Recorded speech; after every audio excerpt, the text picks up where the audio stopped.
Hey guys, it's Jansen here and welcome back to the channel. Today we are going to be covering the 8 products that I think beginners should stay away from in order to avoid any headaches and have the most chance of succeeding with Amazon FBA. So the first product that I think beginners should stay away from is anything deemed as fragile. So any product that's glass, ceramic, or it's got moving parts, something that can break easily. Now the reason for that is delivery drivers, in my experience and what I've seen when ordering products with Amazon anyway, aren't the most careful. And the one thing that we don't want to happen if we are new to Amazon FBA is for our products to start getting sent to customers and they're treated like this.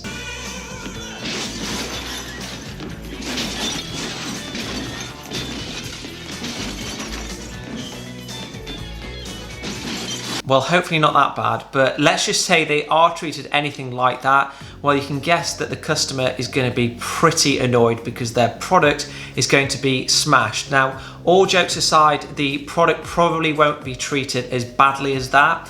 But because of the fact that you're getting your goods shipped from China, from the manufacturer, straight to Amazon, who then sends it straight to the customer, well, you're not around to actually do any inspection to see if it's in good condition. Therefore, you've got a bit of control taken out of your hands, and there's a risk that it could turn up at the customer's door like completely destroyed or damaged, resulting in 1-star reviews and you getting refund requests.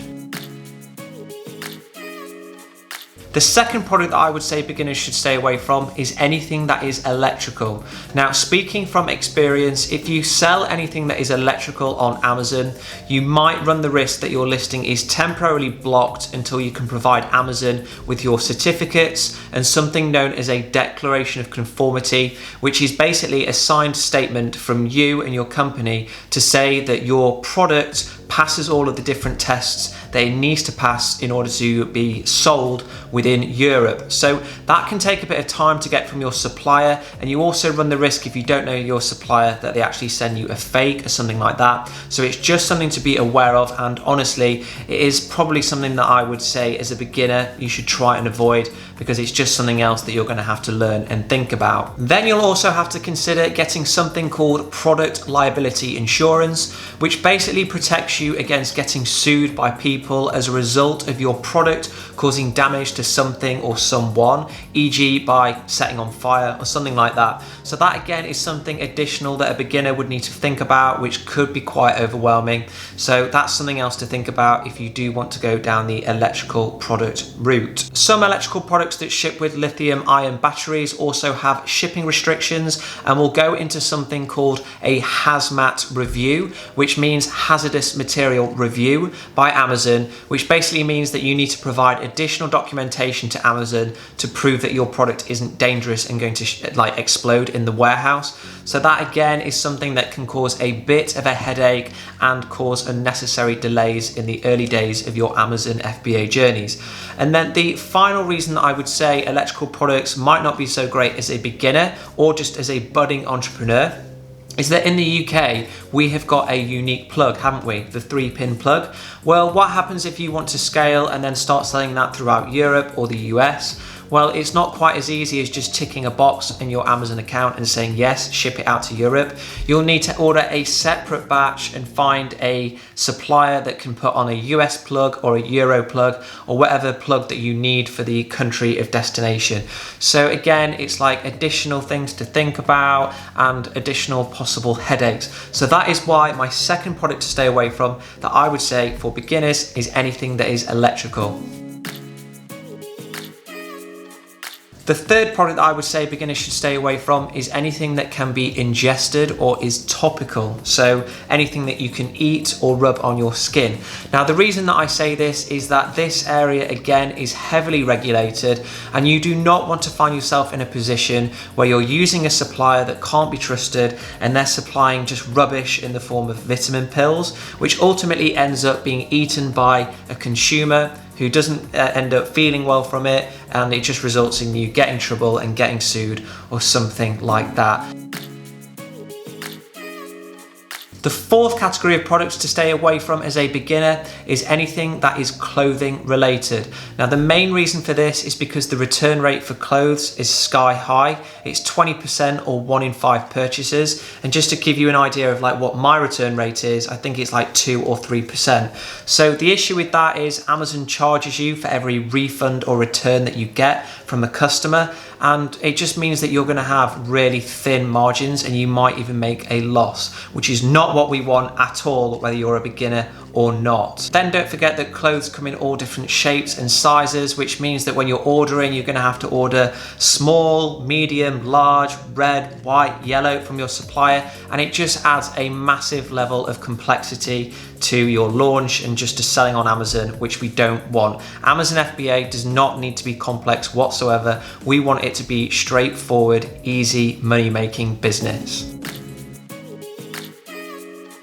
Now, the next category of products that I would stay away from as a beginner are toys. And the reason for that is, firstly, in the fourth quarter of every single year, so September to December, Amazon puts restrictions on those that can sell toys for the reason that so many people want to do it, so they have to limit how many new sellers are selling toys. Now, we don't want to find ourselves in a position where we get really excited about a new launch, we get to like August, we place our order, we get to September, and then we find that we're not even allowed to sell the product. So therefore, that's why I'd say as a beginner, you should stay away, because you're going to have to go through a big approval process with Amazon in order to be able to actually list that product in the key quarter of the year, the busiest quarter. Then in addition to that, what I've noticed with my experience is that popular toys that sell well on Amazon are typically a fad or trending. So we saw that with the fidget spinners, we saw that with these squishy toys, which were like these little squishy things that smell of fruit or something.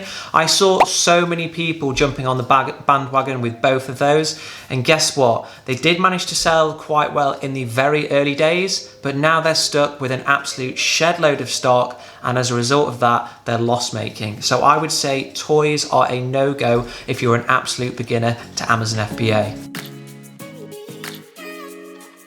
The sixth product that I would stay away from, not just as a beginner actually, but just as an Amazon FBA seller, is anything that is a trending item or seasonal.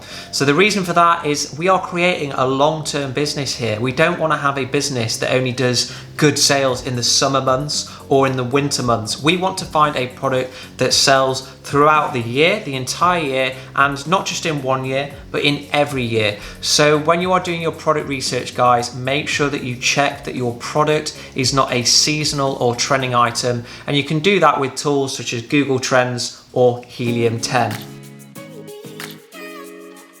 The seventh type of product to stay away from as a beginner is anything that is patented or trademarked. Now, because of the reason that we're doing private labeling with Amazon FBA, the risk that you're infringing on somebody's trademark is quite low, provided that you've followed the necessary steps to make sure that your brand name and your logo isn't actually infringing. But what you need to make 100% crystal clear with your product is that you are not infringing on somebody's patent, because believe me, that can get very expensive and will result in you having your account banned if you do infringe on somebody's patent. So what you need to do whenever you find a product that you want to sell, don't just take the supplier's word for it. If you ask them and say, is it patent protected, or does somebody else own a patent, they'll just tell you the answer that you want to hear. So what you should do is have a check yourself on Google Patents, and if you don't know how to do that, I would hire somebody on Upwork and Fiverr to do a check for you. And then the final product that I would stay away from as an absolute beginner, and this goes without saying, it's anything that is in a saturated market. Now, I've covered this before in a previous video, so I'll put a link in the corner now of how to check if a product that you found is in a saturated market.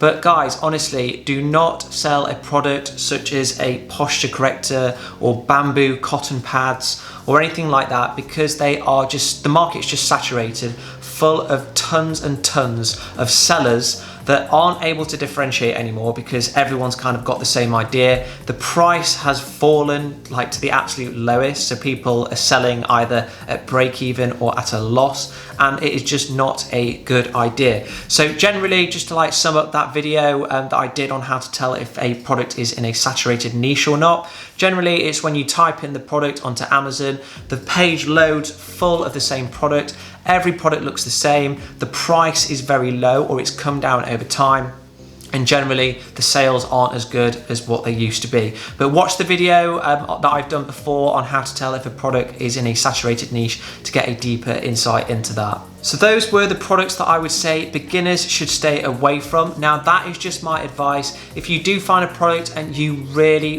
like the look of it and it falls into one of those categories there, then I would say that's okay, but just make sure you are extra careful with your research and your diligence, and you make sure that you are 100% sure that you can make that product work.